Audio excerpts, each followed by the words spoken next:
Halo guys, welcome back to my channel. Kembali lagi bersama aku Alan. Udah sekian lama, sekitar 7 bulan ke belakang, video terakhir aku mengenai masalah rambut.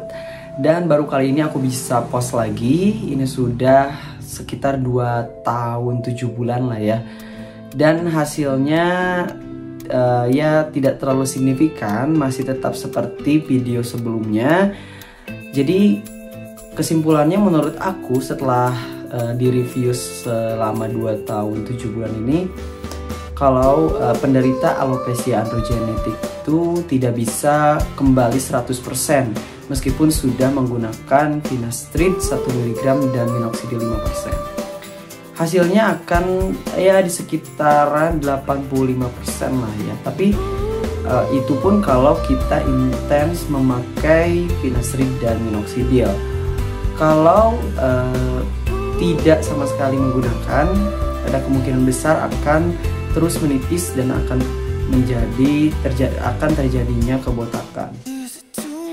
Jadi ini yang aku rasakan selama 2 sampai 2 tahun 7 bulan ini. Aku tetap memakai dan mengkonsumsi finasteride dan minoxidil.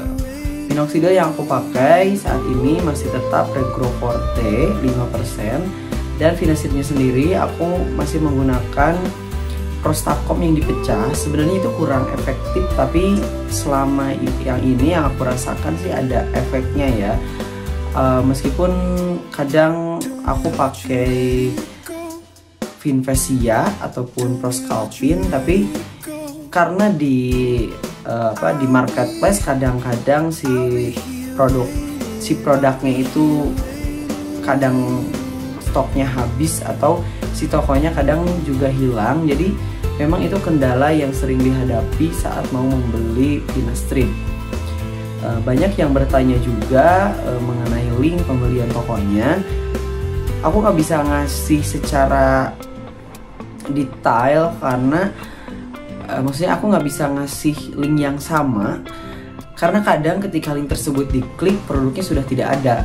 Dan itu pun aku nggak tahu kenapa sebabnya, karena sudah beberapa kali beli Finvesia itu tokonya itu selalu saja menghilang gitu. Itu nggak tahu kenapa.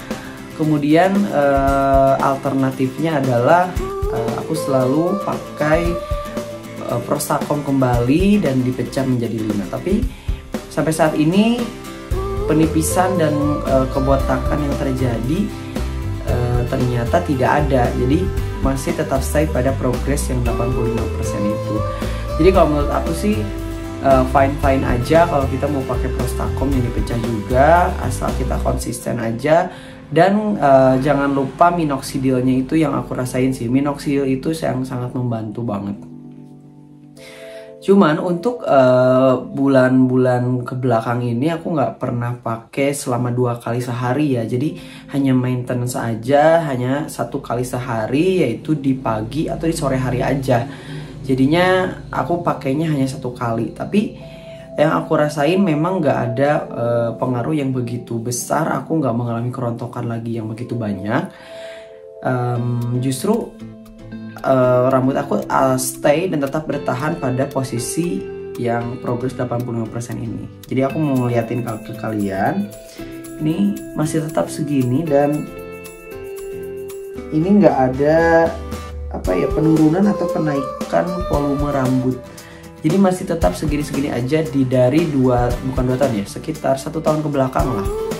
Karena yang aku coba maintenance ini hanya 1 kali aja dan ternyata progresnya ternyata tidak buruk juga. Jadi bagi kalian yang memang sudah maintenance progres minoxidil dan setahun lebih, kalian bisa mencobanya untuk 1 kali sehari juga. Tapi aku rekomendasikan sih jangan gitu ya. Maksudnya lebih baik kalian gunakan sehari 2 kali aja. Cuman kalau aku sih ini sebagai percobaan aja, dan ternyata memang tidak memburuk dan sepertinya bisa gitu. Dan aku mungkin kedepannya juga akan tetap stay di 1 kali sehari juga, karena biar nggak boros juga. Dan memang kadang suka males kalau kesininya kan sudah terlalu sering dan sudah terlalu lama juga.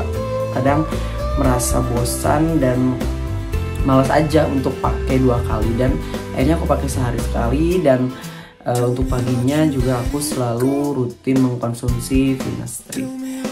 Itu yang aku bisa sharing ke kalian di progres selama 2,7 bulan ini. Mudah-mudahan progres ini bisa memotivasi kalian yang mungkin baru-baru mau mencoba Finastrip atau minoxidil, ataupun bagi yang sudah jalan, semoga menjadi motivasi untuk terus semangat bahwa kalian bisa menemukan kembali rambut kalian. Itu aja guys yang bisa aku sharingkan buat kalian semua. Terima kasih dan sampai jumpa.